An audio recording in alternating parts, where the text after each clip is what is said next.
بہت اچھے انسان ہیں. اب سارا جو اکابرین نے کام کیا تو سب ایسے ہی نہ الٹے سیدھے سب کو ہٹا دو. اب قرآن حدیث اپنے سامنے رکھو اور تم ایک نئی تعلیمات والی کتاب مرتب کرو کہ یہ قرآن حدیث سے ہے اور ہمیں لکھ کرو. ختم بس. لاؤ بیٹا پھر چیلنج کر دے تم خالی دو جملے بول دو اپنے پاس سے, تم بچ جاؤ تو نام بدل دینا. آسان کام ہے قرآن حدیث سے مسائل حفظ کرنا.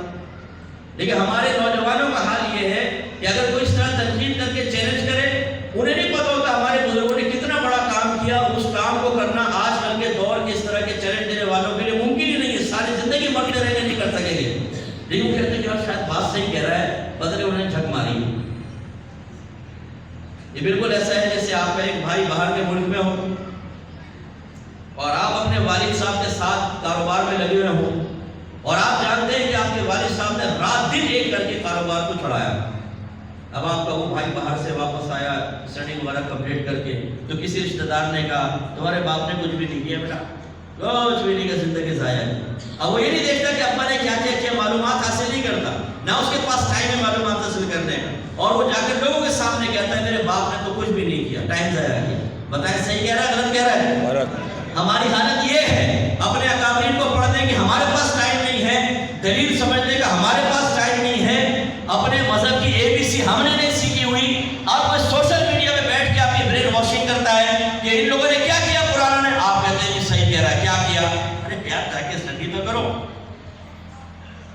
یہ جو دلیل طلب کرنا ہوتا ہے اس کو عربک میں کہتے ہیں استدلال, اور اس کے 4 طریقے ہوتے ہیں: اقتضاء النص, دلالت النص, عبارت النص اور اشارت النص.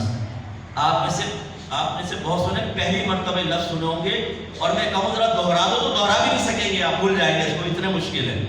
ان 4 سے اگر استدلال کریں گے بالکل صحیح ہوگا, اور اس سے ہٹ کر کریں گے تو اس کا نام ہوتا ہے استدلالات فاسدہ. یہ جو سوشل میڈیا پہ استدلال کر رہے ہوتے ہیں اکثر استدلالات فاسدہ ہوتے ہیں, لیکن وہ آپ کو پتہ ہی نہیں ہوتا کہ صحیح دلیل طلب کر رہا ہے یا غلط کر رہا ہے, کیونکہ ہمارے پاس معلومات نہیں. جیسے عاملین آپ کو پاگل بناتے ہیں نا, محبوب تمہارے قدموں میں. ہمارے عاشق مزاج نوجوان کہتے ہیں محبوب قدموں میں آپ کی ہر مراد پوری ہوگی. ہر مراد پوری ہوگی؟ او بھائی اگر مراد ایسی پوری ہونے ہوتی تو اس کو یہ اشتہار لکھنے کی ضرورت کیا تھی؟ جو بائیڈن کا ساتھی نہ بن جاتا, یہ چائنا سے ایڈ نہ لے لیتا, IMF سے معاف نہ کروا لیتا سارے.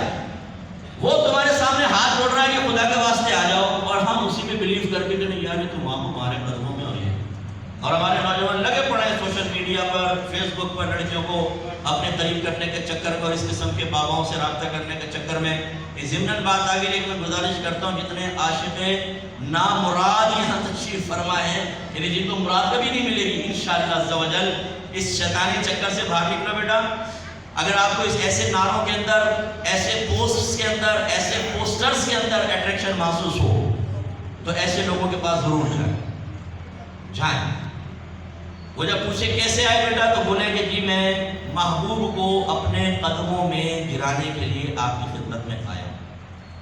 جن سے مخالف ایک عورت, وہ یقیناً کہے گا تم صحیح مقام پر آ گئے, بابا تمہیں پہنچائے گا, محبوب تمہارے قدموں میں. بتاؤ کون ہے تمہارا محبوب؟ بولو تیری ماں, تیری بیوی, تیری بیٹی, تیری بہن, ان 4 کو قدموں میں لانا, یہ میرے محبوب ہے, لا قدموں میں. پھر دیکھیں شرلی پٹاخے کی طرح ساتھ میں آسمان میں جاتا ہے کہ نہیں جاتا.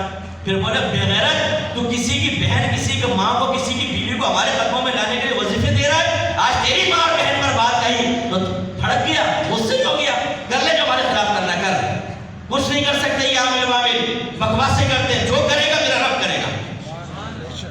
میرے آقا صلی اللہ علیہ وسلم نے فرمایا, ابن عباس رضی اللہ تعالیٰ عنہ سے, ابن عباس اگر یہ ساری دنیا تجھے نقصان پہنچانے پہ جمع ہو جائے اتنا ہی نقصان پہنچا سکتی ہے جتنا اللہ نے تیری قسمت میں لکھا, اور اگر یہ سارے تجھے نقصان پہنچانے پر مشتمل ہو جائے اتنا ہی نقصان پہنچا سکتے ہیں جتنا اللہ نے تیری قسمت میں لکھ دیا.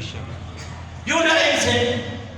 ہمارا رب کرتا ہے جو کرتا ہے, یہ کیا کریں گے؟ اس لیے میرے بچوں سوشل میڈیا پر ہر ایک کو مت سنو, اپنے علماء اہل سنت کو سنو. دوسری بات, اگر آپ کے ذہن میں ڈاؤٹ پیدا ہوتا ہے تو یہ ڈاؤٹ پیدا ہونا اکابرین کے غلط ہونے کی وجہ سے نہیں ہے, آپ کے علم کی کمی کی وجہ سے ہے. آپ نے بیسکس نہیں سیکھی, آپ نے اپنا دین نہیں سیکھا, اور خالی اس ذہن شخص کے ذہن میں سیکھنے کی طرف آئیں.